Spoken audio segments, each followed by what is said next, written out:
Welcome to IIM Kheda channel friends. இன்றைக்கான வீடியோவில் நம்ம என்ன பார்க்க போகிறோம்னா, இந்தியன் நேவிலேருந்து அக்னிவீர் எம்ஆர் அதை பற்றி எக்ஸ்பிளைனாக பார்க்க போகிறோம். நம்மளுடைய ஃப்ரெண்டு ஒருத்தர் கேட்டிருந்தார், அதை பற்றி எம்ஆரை பற்றி வீடியோ போடுங்க ஃப்ரெண்ட் அப்படின்னு சொல்லிட்டு போட்டிருந்தார். அதுக்காண்டி தான் இந்த வீடியோ மேக் பண்ணியிருக்கேன் ஃப்ரெண்ட்ஸ். இது ஸ்டாண்டர்டான உள்ளது. நீங்கள் 10th முடிச்சிருந்தாலே இதுக்கு அப்ளை பண்ணலாம்னு நினைக்காதீங்க.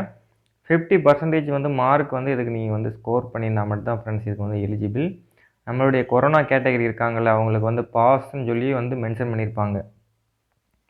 அவங்க இதுக்கு எலிஜிபிள்னு கேட்டால் எலிஜிபிள் கிடையாது. பாஸுங்கிறது 35% தான் ஃப்ரெண்ட்ஸ் மென்ஷன் பண்ணோம். 50% எடுத்தால் மட்டும்தான் நேவிக்கு இதுக்கு எலிஜிபிள். அதனால தான் சொல்கிறேன். ஒருத்தர் மெசேஜ் பண்ணி கேட்டிருந்தார் கமெண்ட் செக்ஷனில், அவருக்காண்டி தான் இதை சொல்கிறேன். அதுக்கப்புறம் நீங்கள் 10th 50% மார்க், அடுத்து கொரோனா பேஜில் அடுத்த பேஜில் கவர்மெண்ட் தான் இதுக்கு எலிஜிபிளாக இருப்பீங்க. Mostly married unmarried unmarried male and female யார் வேணாலும் இதுக்கு நீங்கள் அப்ளை பண்ணலாம் ஃப்ரெண்ட்ஸ். ஏஜ் லிமிட்டை பொறுத்தளவில் உங்களுக்கு 1 நவம்பர் 2003 டு 30 ஏப்ரல் 2007 வரை கொடுத்துருக்காங்க. மேரிட் ஸ்டேட்டஸ் ஒன்லி அன்மேரிடாக நீங்கள் 4 இயர்ஸும் அன்மேரிட் ஸ்டேட்டஸில் தான் இருக்கணும் ஃப்ரெண்ட்ஸ். எழுதக்கூடாது. அப்புறம் terms and condition during the service உங்களுக்கு அக்னிவீர் என்ட்ரியில் தான் வருது. Navy most junior most rank தான் உங்களுக்கு கொடுக்குறாங்க. இதுக்கு லீவை பொறுத்தளவு உங்களுக்கு 30 நாள் கொடுக்குறாங்க ஃப்ரெண்ட்ஸ். அதுக்கப்புறம் pay and allowance life benefit கொடுத்துருக்காங்க. உங்களுக்கு பேக்கேஜ் 30,000 பெர் மந்த்து அப்படின்னு சொல்லுங்கள். ஃபிக்ஸடு அப்படின்னு சொல்லியிருக்காங்க. அதுக்கப்புறம் அடிஷ்னல் ரிஸ்க்கு அண்டு ஹார்ட்ஷிப்பை பொறுத்து இருக்குது. அப்புறம் ட்ரெஸ்ஸு ட்ராவலு அலவன்ஸ் இருக்குது அண்டு பெய்டு அப்படின்னு சொல்லியிருக்காங்க. அதுக்கப்புறம் சேவா நிதி பேக்கேஜ்லேருந்து உங்களுக்கு ஒரு அமௌண்ட் கொடுப்பாங்கன்னு சொல்லியிருக்காங்க ஃப்ரெண்ட்ஸ். ஃபஸ்ட் இயர் உங்களுக்கு 30,000 இருக்கும். உங்களுக்கு மந்த்லி சேலரி 70% பிடிச்சிட்டு உங்களுக்கு 70% உங்களுக்கு கொடுத்துருவாங்க. 30% அவங்க பிடிச்சிருவாங்க. அதை 4 இயர் பிடிச்சி 5,02,000 வரை வரும். அவங்க ஒரு 5,02,000 போட்டு உங்களுக்கு constitution of the group of fund இதுலேருந்து உதக்கி உங்களுக்கு 10.4 லேக்ஸ் கொடுப்பாங்க நீங்கள் போகும்போது. அதுக்கப்புறம் உங்களுக்கு பெனிஃபிட் லைஃப் இன்சூரன்ஸ் கவரேஜ் இருக்குது ஃப்ரெண்ட்ஸ். 48 லேக்ஸ் வரை உங்களுக்கு கொடுக்குறாங்க. டெத்து காம்பன்சேஷன் பொறுத்தவரை 48 லேக்ஸ் வரை இருக்குது friends. One time registration 44 lakhs. Death சர்வீஸில் இருக்கும்போது நீங்கள் இது வேணா அப்படின்னு சொல்லியிருக்காங்க. அதுக்கப்புறம் டிசபிலிட்டி கன்சிடரேஷன் பொறுத்து உங்களுக்கு இதற்கான அப்ளிகேஷன் ஆல்ரெடி ஓப்பன் ஆகிடுச்சு ஃப்ரெண்ட்ஸ். 13ஆம் தேதியே ஓப்பன் ஆகிடுச்சு. இதுக்கான லாஸ்ட் டேட் 27 மே தான். கிட்டத்தட்ட ஒரு ரொம்பலாம் கொடுக்கல, ஒரு 4 நாள் தான் கொடுத்துருக்காங்க. அதனால் 10 குயிக்லி அப்ளை பண்ணிடுங்க.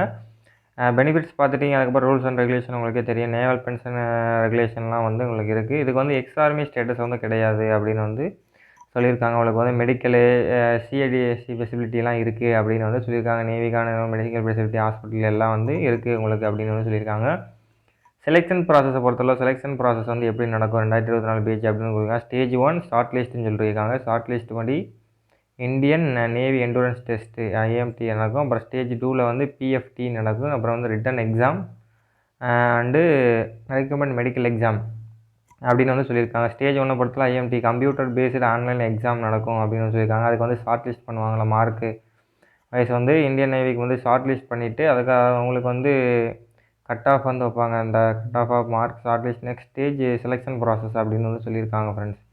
அந்த மாதிரி தான் ஷார்ட் லிஸ்ட் பண்ணி நடத்துவாங்க. அதுக்கப்புறம் கம்ப்யூட்டர் பேஸ் எக்ஸாம் நடக்கும். உங்களுக்கு 50 கொஸ்டின் இருக்கும். ஒரு கொஸ்டினுக்கு 1 மார்க் கொடுப்பாங்க. இங்கிலீஷ் ஆர் ஹிந்தியில் தான் objective type multi choice question தான் இருக்கும். Science and mathematics general awareness இந்த 3 சிலபஸ்லேருந்து கொடுக்குறாங்க. இந்த paper of section competition 2 section கொடுத்துருக்காங்க. 2 செக்ஷனாக பிரிச்சிருப்போம் அப்படின்னு சொல்லியிருக்காங்க. இது ஸ்டாண்டர்ட் 10th சிலபஸில் தான் இருக்கும். இதுக்கான syllabus detail join Indian army nec.government.in அதில் இருக்கும். இல்லைனா ஜாயின் சிடிஎஸ் அதில் இருக்குன்னு சொல்லியிருக்காங்க. எக்ஸாம் டூரேஷன் உங்களுக்கு 30 நிமிஷம் இருக்குன்னு சொல்லியிருக்காங்க.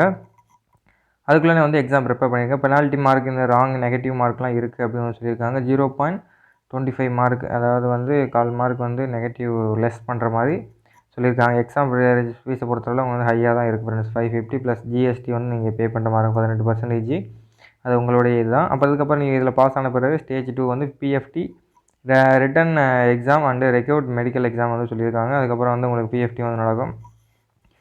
இதை பொறுத்தளவில் physical standard qualify physical fitness அதை ஃபிசிக்கல் ஃபிட்னஸ் டெஸ்ட்டில் வந்து நீங்கள் பாஸ் ஆகணும். அது பாஸ் ஆகணும்னு மெடிக்கல் எக்ஸாம் வைப்பாங்க. அதில் வந்து உங்களுடைய ஓன் ரிஸ்கில் தான் நீங்கள் வந்து பாஸ் ஆகிற மாதிரி இருக்கும். இதில் வந்து பிஇடியை பொறுத்தளவில் பிஎஃப்டியை பொறுத்தளவு 6:30 நிமிஷம் வந்து நீங்கள் வந்து 1500 மீட்டர் வந்து கிராஸ் பண்ணணும். மெயிலாக இருந்தீங்கன்னா 20 ஸ்குவாட் அப் வந்து எடுக்கணும். அதுக்கப்புறம் புஷ்அப் வந்து ஒரு 15 எடுக்கணும். பெஞ்ச் அப் நாக்னி வந்து ஒரு 15 வந்து எடுக்கணும். ஃபீமேலாக இருந்தீங்கன்னா 1500 மீட்டர் வந்து 8 நிமிஷத்துக்குள்ளே நீங்கள் வந்து வர மாதிரி பார்த்துக்குங்க. அதுக்கப்புறம் வந்து ஸ்குவாட் அப் வந்து ஒரு 15 எடுக்கணும். புஷ்அப்ஸ் வந்து ஒரு 10, பெண்டு நீ சிட்டப்ஸ்ன்னு சொல்லி அது ஒரு 10 வந்து எடுக்கணும்னு வந்து சொல்லியிருக்காங்க. அதுக்கப்புறம் வந்து மெடிக்கல் எக்ஸாம் வந்து உங்களுக்கு கண்டக்ட் பண்ணுவாங்க. மெடிக்கல் எக்ஸாமில் என்ன நடக்குன்னா உங்களுக்கு வந்து A to Z எல்லாம் வந்து 6 month with the maximum period of 5 days வந்து அலகேட் இந்தியன் நேவி அப்படின்னு சொல்லியிருக்காங்க. அது வந்து சரியாக வந்து கவனிக்கங்க. சப்போஸ் எதுவும் ரீமெடிக்கல் போட்டாங்க அப்பீல் திஸ் பர்மிட்டபிள் அப்படின்னு வந்து சொல்லியிருக்காங்க. மெரிட் லிஸ்ட்டை பொறுத்தளவில் உங்களுக்கு வந்து ஆல் ஓவர் எல்லா இதையும் பார்த்து stage 2 written exam subject qualification physical fitness exam merit list MRN male and female based Indian ஒரு 500 வேக்கன்சி வந்து இதில் வந்து எம்ஆரில் வந்து கொடுத்துருக்க மாதிரி சொல்கிறாங்க. அது எந்தளவுக்கு உண்மைன்னு தெரியல. 300 சம்திங் வந்து இருக்கலாம். மெரிட் லிஸ்ட் வந்து அவங்களுடைய அஃபீஷியல் வெப்சைட்டான அக்னிவீர் நேவி CDS.in அதில் வந்து இது பண்ணுவாங்க. ஃபைனல் ரெக்கமெண்ட் மெடிக்கல் எக்ஸாம் வந்து எங்கே நடக்கும்னா all over select candidate consider IN ஸ்டில்காம் interact the candidate to be final exam the qualify அப்படின்னு வந்து சொல்லியிருக்காங்க. அப்புறம் மெடிக்கல் ஸ்டாண்டர்டு வந்து பார்ப்பாங்க. ஜென்ரலாக பெர்கன்சி அது எல்லாத்தையும் செக் பண்ணுற மாதிரி சொல்லியிருக்காங்க. மினிமம் ஹைட்டு ஃபீமேல் எவ்வளோ இருக்குன்னா 187 இருந்தால் போதும் ஃப்ரெண்ட்ஸ். இந்த இதுக்கு ஹைட் வந்து தேவை ரொம்ப கம்மியாக இருந்தால் போதும். ஆர்மியை விட கம்மியான ஹைட்டு தான் வந்து இதுக்கு வந்து எடுக்கிறாங்க. டேட்டூ பொறுத்தளவு ஒரு நார்மலான இதெல்லாம் இருக்கணும். அதை விட்டு இருந்தால் நீங்கள் வந்து இது பண்ணுவாங்க. அது ஹைட் ரிலாக்ஸேஷன் வந்து இதுக்கு இருக்குன்னு நீங்கள் வந்து செக் பண்ணி பார்த்துக்குங்க. ஹைட் ரிலாக்ஸேஷன் உங்களுக்கு வேணும் அப்படின்னு பட்சத்தில் ஜாயின் இன் ஆர்மியாக செக் பண்ணி பார்த்துங்க அப்படின்னு வந்து தெளிவாக வந்து சொல்லியிருக்காங்க ஒவ்வொரு பாயிண்ட்ஸு. விஷுவல் வந்து 6/12 அன்கரப்டட் ஐஸு கரெக்டட் ஐஸில் 6/6 இருக்கணும். கலர் ப்ரெடிக்ஷன் வந்து 2 வந்து இருக்குன்னு சொல்லியிருக்காங்க.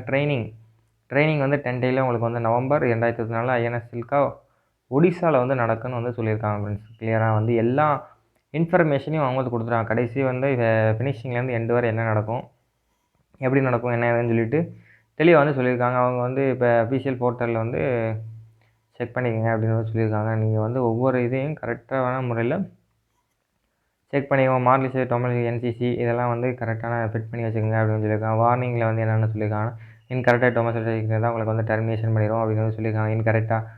இன்வேல்யூபிளான இது சர்டிஃபிகேட்லாம் வந்து ப்ரொவைட் பண்ணுற மாதிரி அவங்க தரப்பில் இருந்து ஒரு இது வந்து கோரிக்கை வந்து வைக்கிறாங்க. அதனால் கரெக்டாக ஹவு டு அப்ளை பொறுத்தவரை நான் முன்னாடி சொன்ன மாதிரி டேட் வந்து அப்ளிகேஷன் ஓப்பன் ஆயிடுச்சு. 13 மேலேருந்து 27 மே வரை தான் இருக்கும் உங்களுக்கு டைம். ஆல்ரெடி சொன்ன மாதிரி நம்ம GST வந்து நீங்கள் பே பண்ணிடுவோம்னா ஆல்ரெடி 2 அப்ளிகேஷனும் நீங்கள் போடலாம். எலிஜிபிளாக இருந்தால் அது வந்து உங்களுடைய டேலண்ட் தான். ஃபோட்டோகிராஃபியை பொறுத்தளவில் நீங்கள் வந்து அந்த ஸ்லைடு வச்சு பேக் சைடு வந்து எக்ஸ்பெக்டட் வந்து 10 கேபிலேருந்து 50 கேபிக்கு வந்து அப்லோட் பண்ணுற மாதிரி இருக்கும்.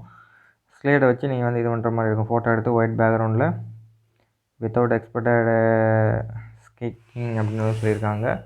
அதுக்கப்புறம் வந்து ஸ்லைடை வச்சு ஃபோட்டோ எடுக்கணும்னு வந்து சொல்லியிருக்காங்க. அது வந்து கரெக்டாக ஃபோட்டோ எடுத்து இந்த தேதியை வந்து மென்ஷன் பண்ணியிருக்கோம். உங்கள் பேர் தேதி நீங்கள் வாட்டில் எடிட் பண்ணி இதை அப்லோட் பண்ணிடுறாங்க. அதுக்கப்புறம் வந்து தப்பாயிரும் ஃப்ரெண்ட்ஸ். அப்புறம் நீங்கள் தான் இது பண்ணுவீங்க. போஸ்ட்டாக முன்னாடியே இது பண்ணுற மாதிரி பார்த்துக்குங்க அப்படின்னு சொல்லியிருக்காங்க. வார்னிங்லாம் கொடுத்துருக்காங்க. அதெல்லாம் வந்து தெளிவாக படித்து பாருங்கள். இந்த வீடியோ நம்மளுடைய கமாண்டருக்காக தான் நான் வந்து போஸ்ட் பண்ணியிருக்கேன் ஃப்ரெண்ட்ஸ். அவர் வந்து கண்டிப்பான முறையில் இதை பார்த்துட்டு என்ன ஏதுன்னு சொல்லுங்கள். 10th நான் முன்னாடி சொன்ன மாதிரி தான் நீங்கள் வந்து கொரோனா பாஸ் பேஜ் இருந்தீங்கன்னா கண்டிப்பான முறையில் அப்ளை பண்ண முடியாது. ஏன்னா 50% மார்க் வந்து கேட்குறாங்க. நீங்கள் வந்து அதுக்கான சவையிலான இது இருந்தால் மட்டும் தான் ஃபோன்ஸ் பண்ண முடியும். நீங்கள் ஆர்மிலே வந்து 35% இருக்கிறனால நீங்கள் வந்து ட்ரேட்ஸ்மேனுக்கு மட்டும் தான் அப்ளை பண்ண முடியும்னு நினைக்கிறேன். கிட்டத்தட்ட வந்து அக்னிவீர் ஜிடிக்கு வந்து 45% வந்து இருக்குன்னு நினைக்கிறேன். ஜிடிக்கு நீங்கள் ட்ரேட்ஸ்மேனுக்கு மட்டும் தான் அப்ளை பண்ண முடியும் அதை சொல்கிறாங்க. அது வந்து கரெக்டாக வந்து பார்த்து அப்ளை பண்ணிக்கோங்க. இதுக்கு வந்து நீங்கள் எலிஜிபிள் கிடையாது. ஏன்னா மார்க் வந்து கொடுக்குறவங்க மட்டும் தான் அதுக்கு வந்து அப்ளை பண்ண முடியும். மோஸ்ட்டாக வந்து நான் சொல்லிக்கிறேன் திரும்ப. ஓகே ஃப்ரெண்ட்ஸ், நான் இப்போ இந்த வீடியோ நம்மளுடைய சப்ஸ்கிரைபர் யாராக இருந்தாலும் என்ன டவுட்டாக இருந்தாலும் கமெண்ட் பண்ணுங்கள். அதுக்கேற்றப்பல அந்த வீடியோ நான் வந்து மேக் பண்ணி கண்டிப்பாக போடுறேன்.